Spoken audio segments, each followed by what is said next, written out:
कल स्वपरागण और परपरागण का वो टॉपिक पूरा किया था। उसी में मैंने फिर आपको ऑडियो के द्वारा बताया था कि उस स्वपरागण से होने वाली लाभ और हानियां।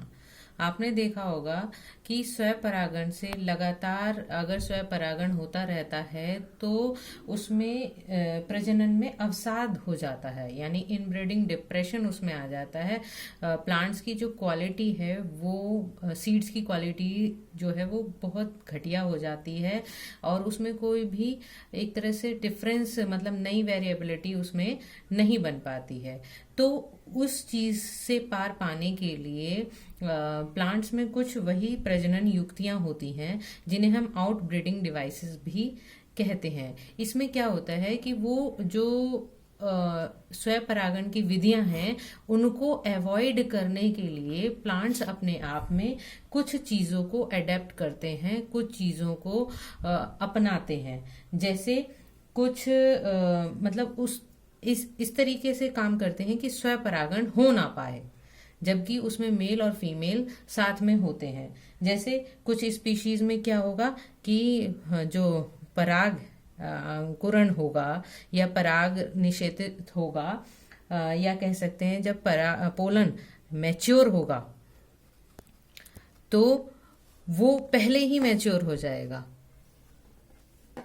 और स्टिग्मा उस चीज के लिए जब तक रेडी नहीं हो पाएगा। तो हमें पता है कि निषेचन की क्रिया या आगे का काम होने के लिए दोनों का मैच्योर होना जरूरी है, लेकिन कुछ केसेस में क्या होगा, पराग पहले मैच्योर हो जाएगा, स्टिग्मा रेडी नहीं होगा, तो हमारा जो स्वपरागण की क्रिया है वो संभव नहीं हो पाएगी। एक क्या हो जाता है कि एंथर और स्टिग्मा, यानी एंथर और स्टिग्मा की जो पोजीशन है वो इतनी डिफर कर जाती है। मान लीजिए ये स्टिग्मा है आपका और एंथर जो होते हैं वो बहुत छोटे छोटे होते हैं, तो जब यहां से पोलन रिलीज होगा तो क्या होगा, वो स्टिग्मा पर नहीं पहुंच पाएगा। तो ये भी स्वपरागण के ना होने का कारण हो जाता है। तो एक तरह से हम कह सकते हैं ये युक्तियां हैं जो इसको स्वपरागण को कहीं ना कहीं रोक रही हैं। और कभी कभी ऐसा भी होता है कि पोलन जो है, अगर पोलन पहुंच गया तो वो जर्मिनेट नहीं करेगा, जर्मिनेट ही नहीं कर पाएगा और वो उसको स्टिग्मा जो है उसको रिजेक्ट कर देगा और बाह्य पोलन ही, जो बाहर से पोलन आएगा, केवल उसमें ही एबिलिटी होगी उसको जर्मिनेट करने के लिए। कुछ फ्लावर्स में हमने पढ़ा था कि यूनिसेक्सुअल फ्लावर्स होते हैं। यूनिसेक्सुअल फ्लावर होंगे तो भी हम स्वपरागण को रोक सकते हैं। यूनिसेक्सुअल फ्लावर मतलब कि या तो मेल फ्लावर होगा या फिर फीमेल फ्लावर, तो भी स्वपरागण की क्रिया जो है वो संभव ज्यादातर केस में नहीं हो पाएगी। तो ये सारी चीजें कभी कभी ये पूछ ली जाती हैं कि वह प्रजनन युक्तियां क्या होती हैं और ये किस लिए जरूरी है।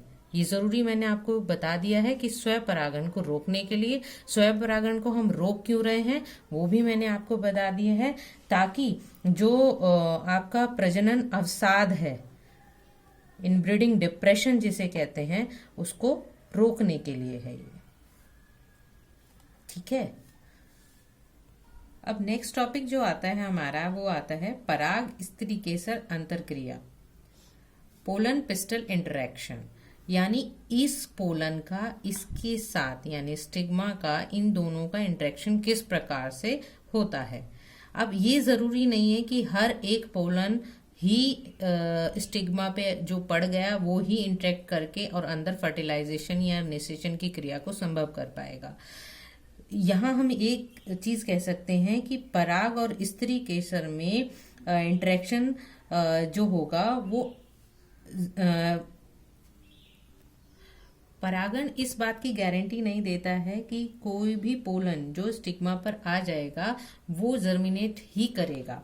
राइट टाइप का पोलन ही उसमें एबिलिटी होगी कि वो जर्मिनेट करे। इवन जो मतलब हमने जो हर्माफ्रोडाइट फ्लावर्स पढ़े थे, हर्माफ्रोडाइट फ्लावर्स कौन से थे, जिसमें मेल और फीमेल दोनों ही थे। मेल और फीमेल फ्लावर्स, मैंने जो इस फ्लावर के थ्रू आपको पढ़ाया था उसमें मेल और फीमेल ऑर्गन दोनों थे, लेकिन इसमें मैं आपको ये बताना चाह रही हूँ कि इस अंतर क्रिया के अंतर्गत बॉटनिस्ट ये बताते हैं कि ये जरूरी नहीं है कि हर्मेफ्रोडाइट फ्लावर में भी कि उसमें से पोलन बनेगा और वो स्टिग्मा पर जाए और जर्मिनेट करे। ये डिपेंड करता है इनके इंटरेक्शन पर, इनकी केमिकल कंपोजिशन पर कि ये जर्मिनेट करेगा या नहीं। तो इसमें हम कह सकते हैं एक तरह से राइट और रॉन्ग कंपैटिबिलिटी को देखते हुए उसके लिए सही है गलत है वो इंटरेक्शन पे डिपेंड करता है कि वो जर्मिनेट करेगा कि नहीं करेगा। और हमें ये भी पता है कि पोलन ग्रेन जब हमारा बना था तो वो 2 सेल्ड स्ट्रक्चर था, वेजिटेटिव एंड सेल थी हमारे पास, और दूसरी थी जनरेटिव सेल। तो यहाँ पर ये 2 सेल्ड स्ट्रक्चर हमारे पास जो पोलन आई थी वो जाकर अब जर्मिनेट होगी वो एम्ब्रियो सॉक जो हमने बनाया था। 8 सेल्ड स्टेज थी, 3 यहाँ पर थे, 2 यहाँ पर थे और 3 यहाँ पर थे। याद आया? अब इसको मैं आपको इस पूरे प्रोसेस को यहाँ पर बुक में, आपको एनसीईआरटी के बुक में डायग्रामेटिक रिप्रेजेंटेशन है उसके द्वारा और अच्छे से आपको समझ आ जाएगा। ये आपको जो रेड कलर के ये और ग्रीन कलर के ये दिखाए हुए हैं ये आपके पोलन ग्रेन को जर्मिनेट होते हुए दिखाया है। इस तरीके से पोलन स्टिग्मा पे लगे और इस तरीके से ये ट्यूब्स बना लेते हैं। देखो ये पूरी पोलन ट्यूब्स जो पाइपलाइन स्ट्रक्चर बताए हुए हैं, अगर इनको हम डायग्रामेटिकली देखें तो पोलन्स स्टिग्मा पे इस तरीके से आते हैं, बहुत सारे पोलन्स आते हैं, केवल एक ही सक्सेसफुल होता है ट्यूब को अपनी एग तक ले जाने में। जर्मिनेट कई सारे हो रहे हैं, कुछ जर्मिनेट भी नहीं हो पा रहे हैं, और वो जर्मिनेट होते हुए क्योंकि हमारे पास यहाँ पर पोलन 2 सेल्ड स्ट्रक्चर था, तो उसमें से एक जो है वेजिटेटिव जो आपका सेल है वो 2 न्यूक्लियाई बना लेता है और एक जो है वो ट्यूब का निर्माण करता हुआ चला आता है। ठीक है, और यहाँ माइक्रोपाइलर एंड से मैंने आपको पहले भी बताया था कि फिलीफॉर्म एपरेटस जो है वो उसको गाइड करता है अंदर तक लाने के लिए। तो ये एक तरह से हम कह सकते हैं पोलन और पिस्टल का इंटरेक्शन यहाँ पर आपको दिखाया हुआ है। इस तरीके से यहाँ तक इसकी एंट्री हो जाती है। अगर हम इस वाले डायग्राम में देखें तो ये देखिए ये वेजिटेटिव न्यूक्लियस है और 2 मैलगैमेट्स फिलीफॉर्म एपरेटस के थ्रू अंदर की तरफ जाते हुए आपको दिखाई दे रहे हैं।